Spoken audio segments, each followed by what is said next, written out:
Let's see. Aspect ratio of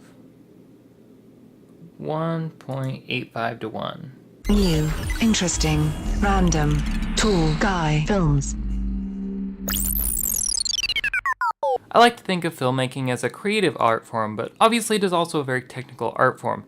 That means that when you make a movie, you have to make a number of technical decisions. Those technical decisions should help drive and enable the creative decisions. This video is about those technical decisions and how they enabled my creative decisions in the film Kansas Sunshine. The main decisions I'll be focusing on are aspect ratio, frame rate, and resolution. Let's start off by talking about aspect ratio. Just so we're on the same page, aspect ratio is the ratio of an image's width to its height. This video has an aspect ratio of 16 to 9 or 1.77 to 1. Older television has an aspect ratio of 4 to 3 or 1.33 to 1. Most films have an aspect ratio of either 1.85 or 2.35. Different aspect ratios can affect the mood and feel of a film. Wider aspect ratios like 2.35 tend to feel more cinematic or action-oriented, while taller ratios like 1.77 and 1.85 feel more natural. For my film, I wanted a taller, more natural aspect ratio. Kansas Sunshine is a comedy, so I didn't want to emphasize drama through the aspect ratio, and I wanted to have the additional vertical space while framing. I did want something a little wider than the standard 16:9 widescreen format, though. This led me to the pretty standard 1.85 cinema aspect ratio.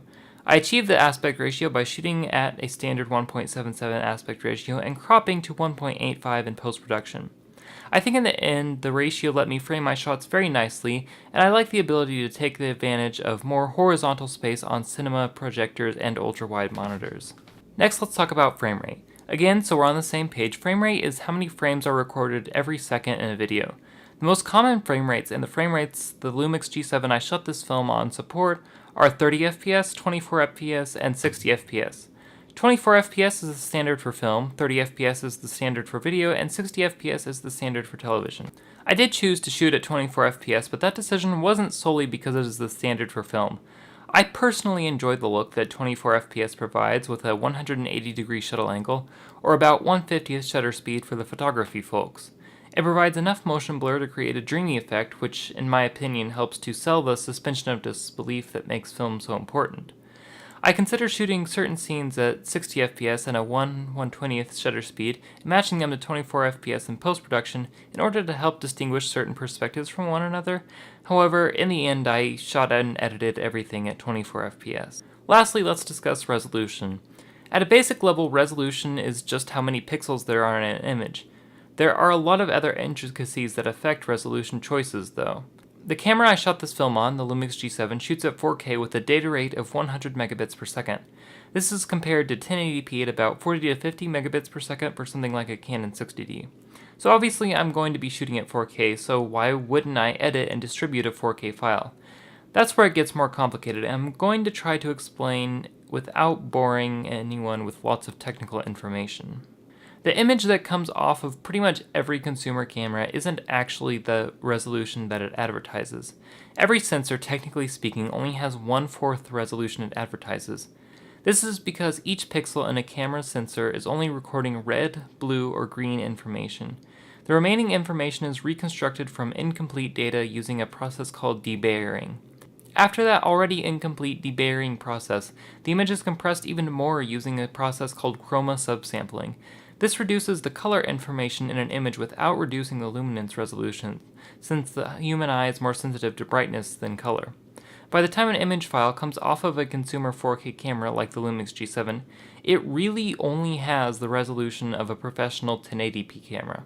For this reason, I don't want to submit a film to a professional competition advertising 4K resolution when I really only have 1080p resolution. I converted my 4K files to 1080p as soon as I imported them using Adobe Media Encoder. I converted them to DNxHR files in order to maintain all of the color information when I made the conversion to 1080p.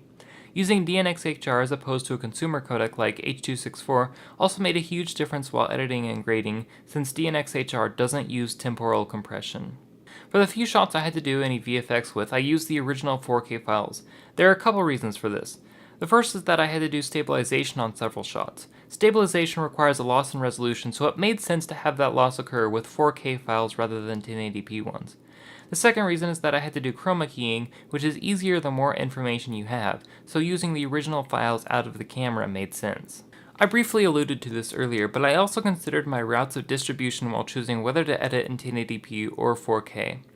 My film will eventually go to YouTube, where uploading a 4K file is a good idea since it will look better even on a 1080p screen because of how YouTube compresses 4K files.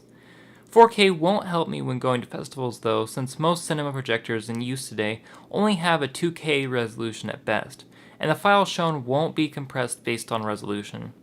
I may render a 4K version of my film when it comes to YouTube, but it didn't make sense to use 4K for festivals.